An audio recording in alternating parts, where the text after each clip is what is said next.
Parliament पर दहशतगर्दाना हमले की 19वीं बरसी आज पूरा मुल्क शहीदों को कर रहा है याद। पार्लियामेंट के अहाते में मुनक़िद तकरीब में मुख्तलिफ पार्टियों के लीडरान ने भी पेश किया खिराज अकीदत।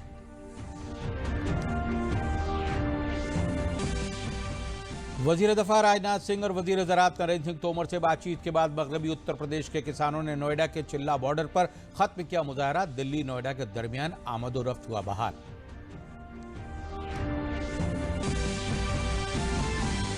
रेलवे अपने 21 भर्ती बोर्डों के जरिए 15 दिसंबर से लेकर जून 2021 तक 3000 मराहल में करेगा मेगा भर्ती मुहिम का इनेकाद। इस भर्ती मुहिम में 2 करोड़ 44 लाख से ज्यादा उम्मीदवारों होंगे शामिल।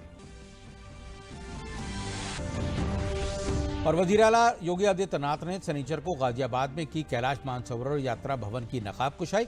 761 करोड़ रुपए से ज्यादा की 30 दीगर तरक्याती मंसूबों का भी इफ्तिताह और सग्गो बुनियाद रखा। आदाब, खबरों के साथ हाजिर हूं मैं सैयद शबाहात हुसैन और अब खबरें तफसील से।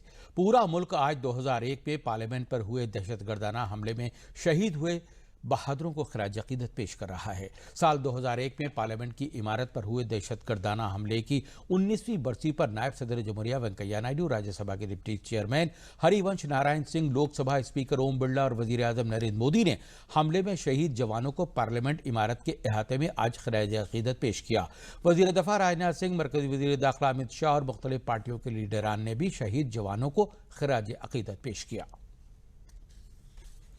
साल 2001 में पार्लियामेंट पर हुए दहशतगर्दाना हमले के बरसी पर आज सदर जमहूरिया रामनाथ कोविंद ने हमले के दौरान शहीद जवानों को याद करते हुए उन्हें खिराज अकीदत पेश किया। सदर जमहूरिया ने अपने ट्वीट में लिखा कि मुल्क उन बहादुर शहीदों को शुक्रगुजारी के साथ याद कर रहा है जिन्होंने 2001 में इस दिन पार्लियामेंट का बचाव करते हुए अपनी जान की बाजी लगा दी थी। अपने जमहूरियत के मंदिर के उन जाबाजों को अजीम कुर्बानी की सताइश करते हुए हम दहशतगर्दाना कुव्वतों को शिकस्त देने के अपने अहद को मजीद मजबूत करते हैं। नए ज़रई क़वानीन के मसले पर हरियाणा के 40 किसानों ने के एक नुमाइंदा वफ्द ने सनीचर को मरकजी वजीर ज़राअत नरेंद्र सिंह तोमर से दिल्ली में मुलाकात की। इन किसानों ने वजीर ज़राअत को नए ज़रई क़वानीन के फ़ायदे बताए। बहुत सारे किसान यूनियन के नेतागण और प्रगतिशील किसान मुझे मिलने के लिए आए। उन्होंने एक ज्ञापन देकर अपने हस्ताक्षर युक्त जो नए कानून आए उनका समर्थन किया और उन्होंने अपने अनुभव बताए कि किस प्रकार से नए कानूनों का फायदा किसानों को मिल रहा है और मिलना प्रारंभ हो गया है और वो इन कानूनों का समर्थन करते हैं। मैं इस अवसर पर उन सभी किसान बंधुओं का हृदय से कृषि मंत्रालय की ओर से बहुत बहुत स्वागत करता हूं, अभिनंदन करता हूं। किसानों का कहना है कि इन नए क़वानीन का काफी फायदा मिल रहा है और इसमें किसी तरमीम की जरूरत नहीं है। इस कानून के अनुसार किसान क्यों आजादी है वो जहां मर्जी बेचे। हम इन तीनों कानून का पूर्णतः समर्थन करते हैं क्योंकि मोदी जी जैसे पीएम कभी हो मिल नहीं सकते भारत को। हमें अपने आप को खड़ा करने का मौका दिया है। अपनी फसल को हम अपने हिसाब से बेच सकते हैं। सबसे पहले तो मैं बहुत खुशी उससे अधिवेशन से, क्योंकि हमारी ऑनलाइन पेमेंट आड़ती फोन करता पेमेंट आ गई आपकी, नहीं हमने आड़ती के पास जाना पड़ता था। ये पेमेंट हमारे खाते में आती है, हमें पता लगा और आड़ती हमारे पास आता था। हम बहुत खुश है इससे। जो ये 3 कानून बनाए हैं ये किसान को पूरी आजादी प्रदान करते हैं। साथ में मैं अपने किसान भाइयों से अपील करना चाहता हूं कि आंदोलन अब गलत हाथों में चला गया है। देश विद्रोही उसमें दिखाई पड़ते हैं, नुकसान करने वाले दिखाई पड़ते हैं। कृपया कर उनके बरगलाने में न आए।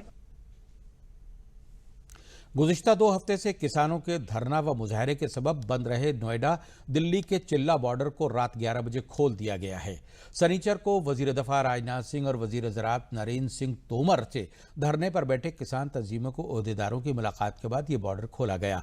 मुलाकात के दौरान किसानों ने अपने 18 मुतालबात को रखा था। किसानों के मुतालबात के सिलसिले में मुस्बत कार्रवाई की यकीन दहानी कराई गई थी। पुलिस और किसानों ने मिलकर नोएडा दिल्ली के चिल्ला बॉर्डर पर लगे बैरिकेडिंग को खोला।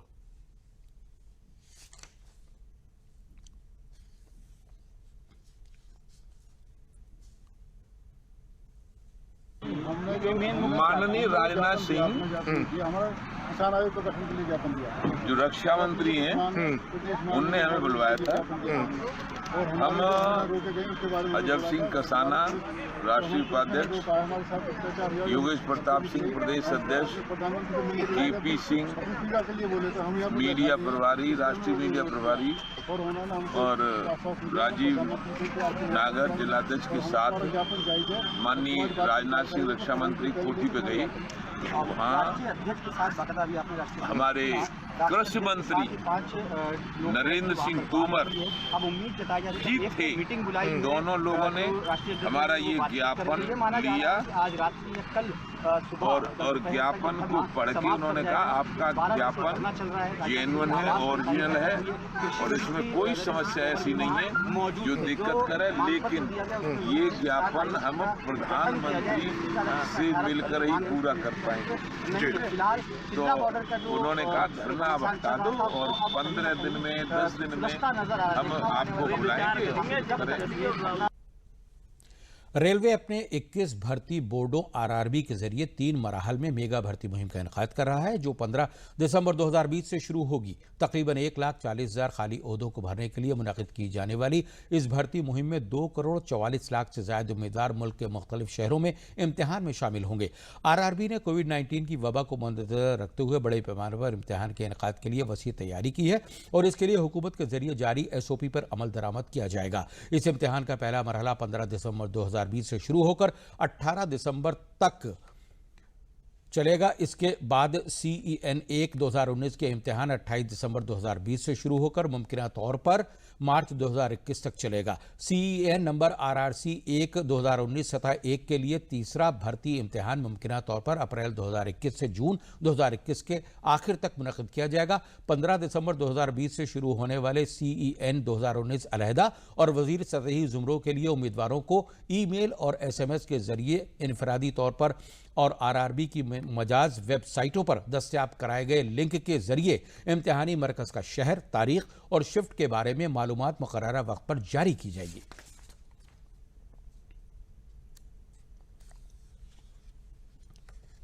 आने वाले कुछ हफ्तों में हुकूमत पूरे मुल्क में कोविड-19 की वैक्सीन तकसीम करने की तैयारी कर रही है। ऐसे में पूरे मुल्क के एयरपोर्ट भी सबसे बड़े और सबसे जरूरी वैक्सीन डिस्ट्रीब्यूशन प्रोग्राम के लिए खुद को तैयार कर रहे हैं। दिल्ली का इंटरनेशनल एयरपोर्ट कोविड-19 के खिलाफ भारत की लड़ाई में अहम किरदार निभाएगा। ये एयरपोर्ट कोविड-19 की वैक्सीन को लाने वाले टेम्परेचर कंट्रोल कार्गो को संभालने की तैयारी कर रहा है। अंतर्राष्ट्रीय एयरपोर्ट कोरोना वायरस महामारी के बीच फिर से सामान्य दिनों की ओर वापसी कर रहा है। देश भर में लॉकडाउन की घोषणा के बाद दिल्ली एयरपोर्ट ने कोविड-19 से लड़ाई के लिए जरूरी मेडिकल वस्तुओं के लिए एक वेयर हाउस बनाया था। अब यह एयरपोर्ट एंटी कोविड-19 वैक्सीन को लेकर आने वाले टेम्परेचर कंट्रोल कार्गो को संभालने की तैयारी कर रहा है। पुणे और हैदराबाद के फार्मा हब से आने वाली यह वैक्सीन देश को कोविड-19 से लड़ाई में मदद देगी। दिल्ली और हैदराबाद के एयरपोर्ट टेम्परेचर कंट्रोल कंटेनर को हैंडल करने की तैयारी कर रहे हैं। अगले कुछ हफ्तों और महीनों में इन्हें कई मिलियन डोज को संभालना होगा। दिल्ली एयरपोर्ट की खासियत की बात करें तो 2 इंटीग्रेटेड कार्गो टर्मिनल हैं जो सालाना 1.8 million metric tonne cargo handling की क्षमता रखते हैं। इसे 2.3 मिलियन मीट्रिक टन तक बढ़ाया जा सकता है। दोनों कार्गो टर्मिनल में टेम्परेचर कंट्रोल सुविधाएं हैं। 200 सेल्सियस तापमान को हैंडल करने के लिए अलग से कूल चैम्बर हैं। दोनों टर्मिनल में टेम्परेचर कंट्रोल कंटेनर को संभालने के लिए पॉइंट दिए गए हैं। टेम्परेचर सेंसिटिव कार्गो के मूवमेंट्स के लिए कूल डॉली है। वैक्सीन लेकर जाने वाले वाहनों के तेज गति से जाने के लिए अलग गेट है। दिल्ली एयरपोर्ट भारत का पहला और इकलौता एयरपोर्ट है जिसमें 12 फ्रेटर पार्किंग बे हैं। इसमें एयरपोर्ट से कार्गो के आने जाने के लिए काफी क्षमता है। दिल्ली एयरपोर्ट दुनिया और देश के अलग अलग हिस्सों को जोड़ने के लिए सबसे ज्यादा कनेक्टिविटी प्रदान करता है। ऐसे में ये सुदूर देशों से जोड़ने में अहम भूमिका निभाएगा। दिल्ली एयरपोर्ट भारत का पहला एयरपोर्ट है जहां इंपोर्ट कार्गो की डिलीवरी के लिए QR कोड पर आधारित ई-गेट पास सुविधा दी गई है। ऐसे में पेपर डॉक्यूमेंटेशन की प्रक्रिया ऑटोमेटेड हो गई है और मानवीय संपर्क कम हुआ है। कोविड-19 की वैक्सीन को हैंडल करने के लिए सबको विशेष प्रशिक्षण भी दिया जा रहा है। हैदराबाद एयर कार्गो देश के वैक्सीन बनाने वाले क्षेत्रों के बीच स्थित है और वो भी इस लड़ाई में अहम भूमिका निभाएगा। वहाँ भी temperature sensitive pharma vaccine storage और प्रोसेसिंग जोन बनाए गए हैं। हैदराबाद एयर कार्गो फार्मास्यूटिकल और वैक्सीन शिपमेंट के लिए end to end cool chain प्रदान करता है। टर्मिनल में भारत का सबसे बड़ा टेम्परेचर कंट्रोल कूल कंटेनर का फ्लीट है।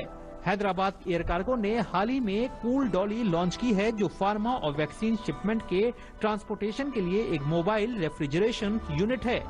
दोनों एयरपोर्ट महामारी की शुरुआती दिनों में पीपीई किट, मेडिकल सप्लाई के ट्रांसपोर्टेशन में अहम भूमिका निभा चुके हैं।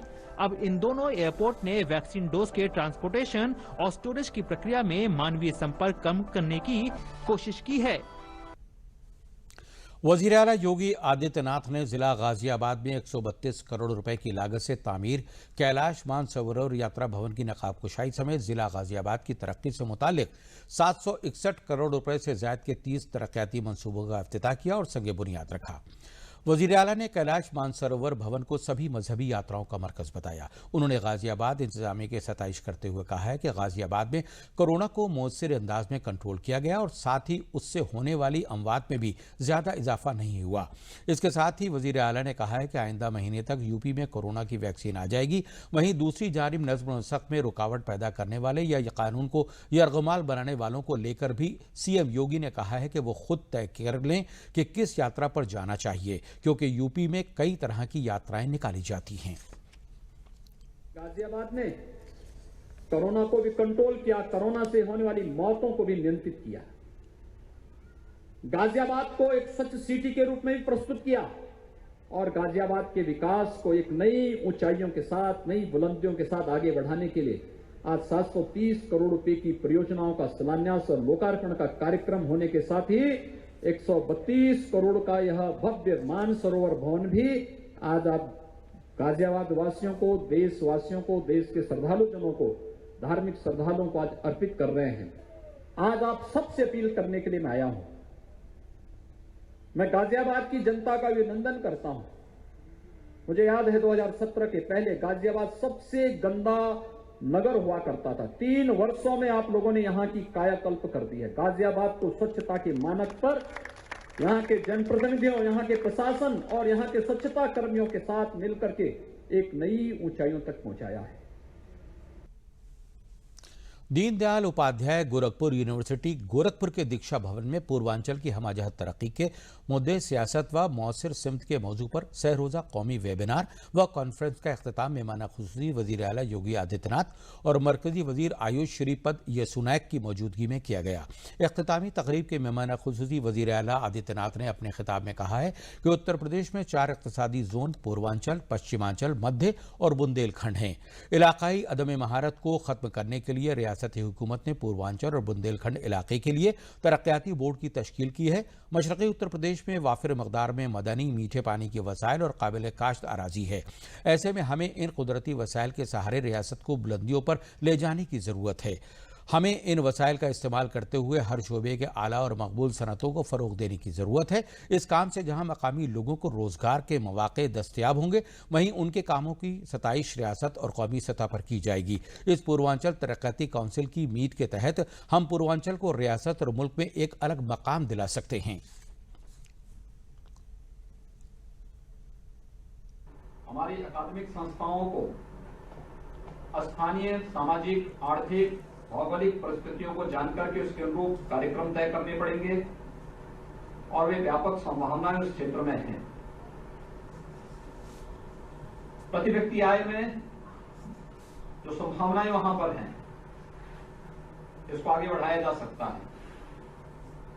खेती के विविधीकरण के बारे में जो चर्चाएं हुई हैं, हर जनपद में हम लोगों ने 1 या 2 कृषि विज्ञान केंद्र स्थापित किए हैं। कृषि विज्ञान केंद्रों को कृषि विश्वविद्यालयों के साथ जोड़ा है।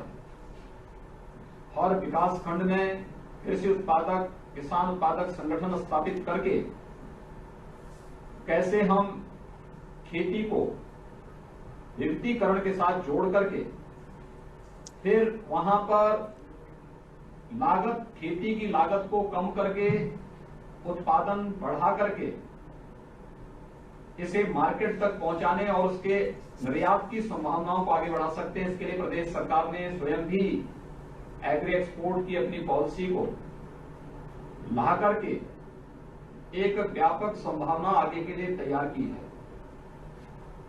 हमें इसके लिए तैयार होना होगा। और मुझे लगता है कि हमें विकास की इस प्रक्रिया के साथ जुड़ करके न केवल पूर्वी उत्तर प्रदेश के लिए बल्कि उत्तर प्रदेश के लिए और देश के लिए एक नया संबल बनने के लिए खड़ा होना पड़ेगा। सर्विस सेक्टर में जितनी अपार संभावनाएं वहां पर हैं, मैंने पहले दिन भी कहा था कि यहां पे हर प्रकार के टूरिज्म के लिए अपार संभावनाएं मौजूद हैं। आप देखेंगे कि इस सेक्टर में जो अपार संभावनाएं हैं, उन संभावनाओं में हमारे पास स्पिरिचुअल टूरिज्म के लिए जो फुटफॉल है, आपने प्रयागराज कुंभ में देखा होगा, अयोध्या में जिस प्रकार की संभावनाएं बन रही हैं, देश के सर्वाधिक बौद्ध तीर्थ स्थल उत्तर प्रदेश में, और उत्तर प्रदेश में 6 प्रमुख तीर्थ स्थल हैं, उनमें से 5 पूर्वी उत्तर प्रदेश में।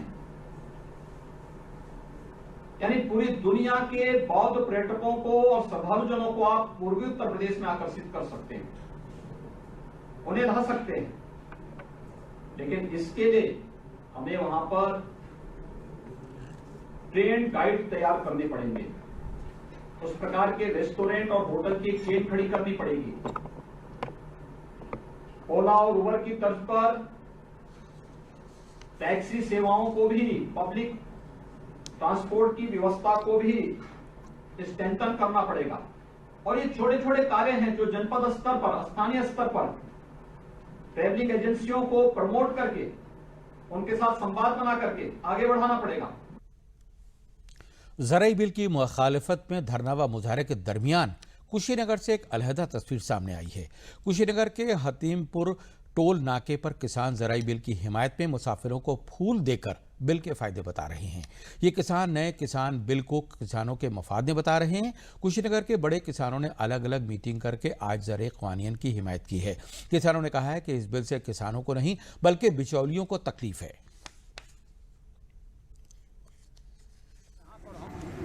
इस बिल के समर्थन में आए कि यह बिल जो है किसानों के लिए बहुत हितकारी है। किसानों को जागरूक कर रहे हैं कि ये जो है कि समर्थन, यह बिल जो है कि हमारे फायदे के लिए है। सरकार का जो योजना है किसान के हित के लिए, हम अपने किसान भाइयों से बता रहे हैं कि यह बिल हमारे हित के लिए है। बिचौलिए जो है उनको चाहते नहीं है कि किसानों को पूरा लाभ मिले। बिचौलिए अपने लाभ के लिए किसान भाइयों को बरगला रहे हैं। इसलिए हम लोग किसान भाइयों को बता रहे हैं कि जागरूक हो, यह बिल हमारे हित के लिए है। इस बिल से हमारा फ़ायदा है किसान भाइयों को। हमारे फसल का जो उचित दाम हमको डायरेक्ट बीज मंडी में चाहे बेच सकते हैं, या हमारा फ़ायदा, कई तरह का फ़ायदा है। मिर्ज़ापुर में कम खर्च पर इंसाफ मुहैया कराने की पहल के तहत आज 10 माह बाद कौमी मेगा लोक अदालत का इनकाद किया गया, जहां बड़ी तादाद में लोग अपने तनाज़ों को लेकर समझौता की बुनियाद पर उनका तस्फिया कराने के लिए सुबह से ही पहुंच गए थे। लोक अदालत में 25 बैंकों के जरिए भी अपने अपने स्टॉल लगाए गए थे। जिला कानूनी खिदमत अथॉरिटी के सेक्रेटरी अमित कुमार यादव ने बताया कि आज लोक अदालत में कुल 947 मुकदमों का तस्फिया किया गया, जिनमें 1,37,925 जुर्माना वसूल किया गया। मोटर व्हीकल एक्ट के 39 मुकदमों का तस्फिया किया गया और मुतासरा लोगों को 18,95,000 रुपए का मुआवजा दिलाया गया। रेवेन्यू कोर्ट में कुल 4,259 मुकदमों का तस्फिया किया गया और 14 करोड़ 94 लाख रुपए से ज्यादा की वसूली की गई। राज्य विधि सेवा प्राधिकरण के तत्वाधान में व जनपद न्यायाधीश महोदय के दिशा निर्देशन में आज इस लोक अदालत का आयोजन किया गया, जिसमें कोर्ट कैंपस में 25 बैंक के स्टॉल लगे हुए थे। सभी न्यायालयों ने अपने अपने न्यायालयों में मुकदमों का निस्तारण किया, जिसमें से क्रिमिनल 947 मुकदमों का निस्तारण हुआ, जिसमें 1,37,925 रुपए का जुर्माना वसूल किया गया। मोटर दावा अधिकरण न्यायालय में 39 मुकदमों का निस्तारण हुआ, जिसमें 1,80,95,000 रुपए लोगों को प्रतिकर के रूप में दिलाया गया। व राजस्व न्यायालयों में 4,259 मुकदमों का निस्तारण हुआ, जिसमें से 14 करोड़ 94,23,000 बैंक ऋण की वसूली की गई है। अम्बेडकर नगर जिले के गवर्नमेंट डिग्री कॉलेज आलापुर में अटल भवन की नकाबकुशाई के मौके पर पहुंचे देवरिया के रुकने पार्लियामेंट और भारतीय जनता पार्टी के साबिक रियासती सदर डॉक्टर रमापति राम त्रिपाठी ने कहा कि किसान बिल लाने का हुकूमत का मकसद किसानों को फायदा पहुंचाना और किसानों की आमदनी दोगुना हो ये यकीनी बनाना है। उन्होंने कहा है कि जो लोग मुखालिफत कर रहे हैं वो उनकी सियासी बदहवासी और मायूसी का नतीजा है। हुकूमत किसानों के जरिए उठाए गए मसाइल का तस्फिया करने के लिए वक्फ है। किसान बिल लाने का सरकार का उद्देश्य किसानों को लाभ पहुंचाना है, किसानों की आय दूनी हो इसको सुनिश्चित करना है, किसान मुक्त हो इसको सुनिश्चित करना है। विरोध जो लोग कर रहे हैं वो विरोध कुछ लोगों के राजनीतिक हताशा और निराशा का परिणाम है। उनको कोई उनके पास मुद्दा नहीं है, वो किसानों को बरला रहे हैं, भड़का रहे हैं। सरकार किसानों द्वारा उठाए गए समस्याओं का समाधान करने के लिए तत्पर है। मुजफ्फरनगर जिले के बहादुरपुर गांव में गाय तहफ़्फ़ुज़ के बड़े मरकज़ का इफ्तिताह और आखिरी रसूम गाह का संगे बुनियाद मरकजी वजीर ममलकत डॉक्टर संजीव बालियान और रियासती हुकूमत के काबीना वजीर कपिल देव अग्रवाल ने किया। जानसठ रोड पर वाक़े बहादुरपुर गांव में 1 करोड़ 20 लाख की लागत से गाय तहफ़्फ़ुज़ के बड़े मरकज़ का क़याम किया गया है। इसकी तामीर यूपीपीसीएल के जरिए की गई है। इस गाय तहफ़्फ़ुज़ मरकज़ में 200 गाय की नस्ल के मवेशियों को रखने की सलाहियत है। इसी के साथ जिला पंचायत यहाँ 9,95,000 रुपए की लागत से मरने वाली गायों के लिए रियासत की पहली आखिरी रसूम गाह बनवा रहे हैं। डॉक्टर संजीव बालियान ने कहा है कि ये रियासत की पहली गाय की आखिरी रसूम गाह है, जहां मरने वाली गायों की लाशों का रसूम के मुताबिक साइंसी तरीके से तस्फिया किया जाएगा। उन्होंने कहा है कि बीजेपी की यूपी हुकूमत ने पहली बार बड़े पैमाने पर गाय की अफसोदगी की सिमत में काम किया है। ये उत्तर प्रदेश में अपनी तरह का पहला गो अंत्येष्टि स्थल है। ये बड़ी समस्या रहती है कि चूंकि गायों को हिंदुस्तान में पूजते हैं तो उसकी मृत्यु के बाद उसका कैसे वो हो, तो पहला अंत्येष्टि स्थल उत्तर प्रदेश में यहाँ बनाया गया है। कहीं भी कोई गाय की मृत्यु होगी तो उसको यहीं पे उसका अंतिम संस्कार कह लीजिए यहाँ पे गाड़ा जाएगा। तो एक अपनी तरह का बिल्कुल अलग कंसेप्ट आप कह सकते हैं शुरुआत। आज ये सदर ब्लॉक के अंदर बहादुरपुर गांव में गौओं के अंत्येष्टि स्थल बनाया गया। यानी गौ में अभी तक जिला चिकित्सालय, जिला पंचायत के पास का ठेका होता था और जो ठेकेदार थे वो गाय की खाल उतारते थे, गाय की दुर्गति होती थी। और गांव चूँकि एक भारत के अंदर मान्यता गाय के प्रति है, एक संवेदना गाय के प्रति है, तो उसका संस्कार लोग चाहते हैं गाय का संस्कार हो, उसकी खाल ना उतारी जाए, उसकी हड्डियों को छिन्न भिन्न किया जाए। उस भावना का सम्मान रखते हुए माननीय मुख्यमंत्री योगी आदित्यनाथ जी के निर्देश पर ये बहादुरपुर गाँव के अंदर गौ अंत्येष्टि स्थल बनाया गया, जिसका शिलान्यास आज हुआ। निश्चित रूप से एक मील का पत्थर साबित होगा और इसी योजना को पूरे प्रदेश के अंदर बढ़ाया जाएगा। प्रदेश के अंदर ये पहली अंत्येष्टि स्थल गौशालाओं के लिए बनाया गया। लखनऊ यूनिवर्सिटी और लखनऊ मेट्रो के ताउन से हुसैनगंज मेट्रो स्टेशन पर चल रही नुमाइश आज अख्तिताम पजीर हो गई। लखनऊ यूनिवर्सिटी के आर्ट एंड क्राफ्ट शोबे के तलबा के जरिए पेंटिंग, क्राफ्ट, मुख्तलिफ किस्म की पैसेट, मूर्तियों और शाहकारों की नुमाइश की गई। इनमें से ज़्यादा तरीन बैनुल-अक़वामी सतह पर भी नुमाइश में पेश की जा चुकी हैं। आज अख्तिताम के मौके पर यूपी मेट्रो के मैनेजिंग डायरेक्टर कुमार केशव, अदीब योगेश प्रवीण समेत कई मौजूद शख्सियात मौजूद थीं। इस मौके पर मैनेजिंग डायरेक्टर कुमार केशव ने कहा कि लखनऊ मेट्रो सिर्फ सफ़र का ही जरिया नहीं बनना चाहती, बल्कि मेट्रो के जरिए लोगों तक कल्चरल और आर्ट के साथ साथ दीगर मसनूआत को भी शेयर करने के लिए प्लेटफॉर्म मुहैया करा रहे हैं।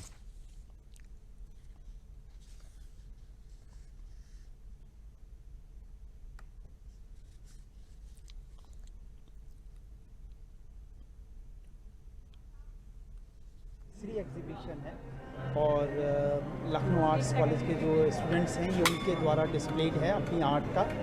और जैसे मैंने शुरू से कहा है कि लखनऊ मेट्रो सिर्फ एक ट्रांसपोर्ट नहीं बनना चाहता साधन, बल्कि वो शहर की पूरी लाइफलाइन बनना चाहता है। वो सारी चीज़ें जो हमको ज़िंदगी में देखनी चाहिए, खूबसूरत हैं, उनको हम लखनऊ मेट्रो उसके साथ ही बन रही है। तो हमने पिछली जो एग्जीबिशन हज़रतगंज स्टेशन पे की थी और इस बार हम उसको यहाँ पर लेके आए हैं हुसैनगंज स्टेशन पे, और अनपेड एरिया में पूरा एरिया इवॉल्व किया है कि हम लोग यहाँ पे एग्जीबिशंस लगाएं। और लखनऊ आर्ट्स कॉलेज के जो बच्चे हैं उन्होंने बहुत सुंदर पेंटिंग्स हैं जो आप देखिए, मैं इनको सबसे पहले एक बार ललित कला अकादमी में देखा था, बट वहाँ से मैंने सोचा कि नहीं, इनको हम वहाँ लेके आएँ जहाँ लोग इनको देखें। और आज आप देख रहे हैं बहुत खूबसूरत ये एग्जीबिशन है।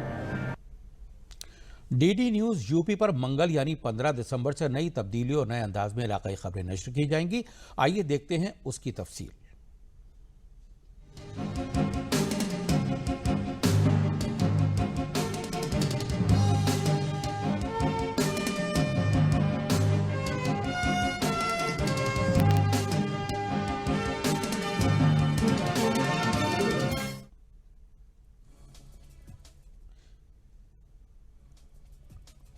प्रादेशिक समाचार सुबह 8 बजे से 8:30 बजे तक, दोपहर 2 बजे से 2:30 बजे तक, 3 बजे से 3:30 बजे तक नश्र किए जाएंगे। वहीं 5 बजे से 5:30 बजे तक उर्दू में खबरें टेलीकास्ट की जाएंगी। 3 बजे से 6 बजे तक 6:30 बजे से 7 बजे तक हाजरा पर मबनी प्रोग्राम चर्चा में नश्र किया जाएगा। शाम 7 बजे से 7:30 बजे तक प्रादेशिक समाचार नश्र किए जाएंगे। इसके अलावा ये समाचार यूट्यूब पर डीडी न्यूज यूपी पर क्लिक करके भी देखे जा सकते हैं। दूरदर्शन उत्तर प्रदेश पर इलाकाई खबरों के नशरियात में तब्दीली के नाजरीन के जरिए 27 किए जाने की उम्मीद है और नाजरीन इस तब्दीली से मुतालिक अपनी राय दूरदर्शन समाचार की मेल ID ddnewslko@gmail.com पर कर सकते हैं।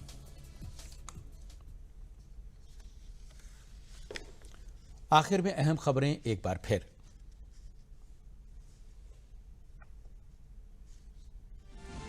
पार्लियामेंट पर दहशतगर्दाना हमले की 19वीं बरसी आज पूरा मुल्क शहीदों को कर रहा है याद। पार्लियामेंट के अहाते में मुनक़िद तकरीब में मुख्तलिफ पार्टियों के लीडरान ने पेश किया खराज अक़ीदत।